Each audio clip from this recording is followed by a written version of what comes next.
Hey there, Braves fans. Kevin McAlpin here with you, your truest reporter for The Fan and the Atlanta Braves Radio Network. Coming to you from our studios here high atop the Battery, Atlanta, where, look over my shoulder, the fans are filing in here, not only to the ballpark gates at Truist Park, but also to the Georgia Power Pavilion as they get set for Game 6 of the National League Championship Series coming up this afternoon at 4:38 p.m. Eastern. We got a rematch of Game 1 as Max Fried toes the rubber for the Braves. Walker Buehler, the 26-year-old right-hander, on the mound for Los Angeles. Braves are one win away from punching their ticket to the World Series, and what a great day it would be to do that here today on Saturday.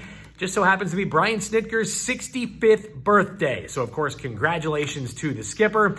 44 years with the Atlanta Brave organization. And if you missed it earlier on the Forward Leadoff show, Brian Snitker said it would be the best birthday present he could ever ask for would be getting a trip to the World Series here today. And of course, the Braves will have to go through Walker Buehler and this high-octane Dodger offense to do that here tonight. 7-3 was your final in Game 5 last night. The Braves still lead this thing 3-2. Atlanta had an early 2-0 lead. However, the momentum shifted, in my opinion, on really two key plays. There was the play for Dansby Swanson. He hits that line drive to right field that Betts snares just before it hit the grass. Marcell Ozuna left third base early. They reviewed it, and he was out.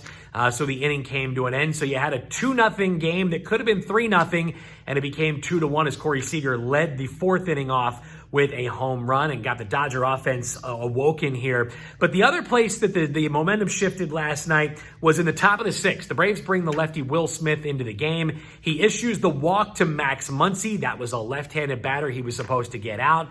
And then Will Smith gave up a home run to Will Smith, a 3-run shot by the Dodgers' young catcher, and that was all she wrote. The Dodgers went on to roll from there and take Game 5 by a score of 7-3. Now, keep in mind, the Braves are the road team for Game 6 and Game 7 if necessary, so they'll get a chance to get the offense right out there early on here tonight.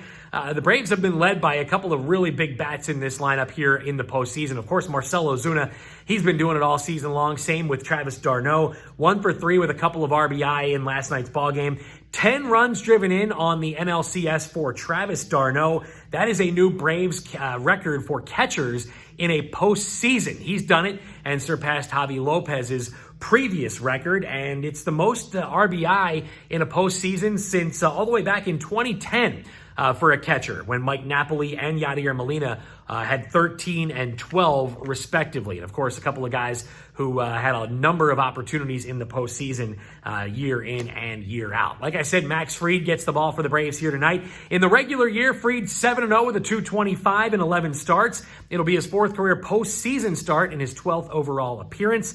Of course, we saw Fried in Game 1 of this championship series against the Dodgers. One earned run on 4 hits over 6 innings with 9 punch-outs. And that was tied with the most strikeouts by a Braves lefty in the postseason since Mike Hampton in Game 2 of the 2002 Division Series. 17 innings pitched this postseason for Max Fried. 18 strikeouts to just 2 walks for the Braves' 26-year-old southpaw. And Atlanta is 13-1 in his 14 starts here in 2020, counting the regular season and postseason. So hopefully he can pitch them into the World Series here tonight. He'll have to get through Walker Buehler and the Dodgers first.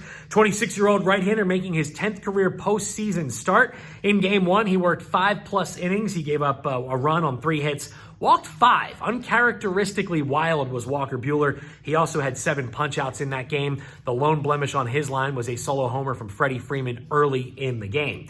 We got a 4:38 first pitch coming your way here this afternoon. Jim Powell and Joe Simpson have all the action right here on the Braves Radio Network. And then hopefully you'll stick around immediately following, as I'll have you covered on the Hyundai postgame show and Braves wrap-up. And hopefully this scene in the Battery behind me, it might look quiet for now, but hopefully later on tonight it is hopping and folks are celebrating the Braves going back to the World Series. Everybody enjoy the game. Breathe. It'll all be all right. We'll see what happens here tonight. And again, hopefully I'm on the air for about 4 hours with post-game coverage and post-game reaction. And hopefully we're talking about the Braves looking towards the game later on tonight.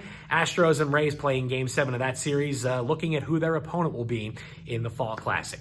Everybody enjoy your Saturday. Enjoy the ball game. We'll talk to you afterwards right here on the Atlanta Braves Radio Network.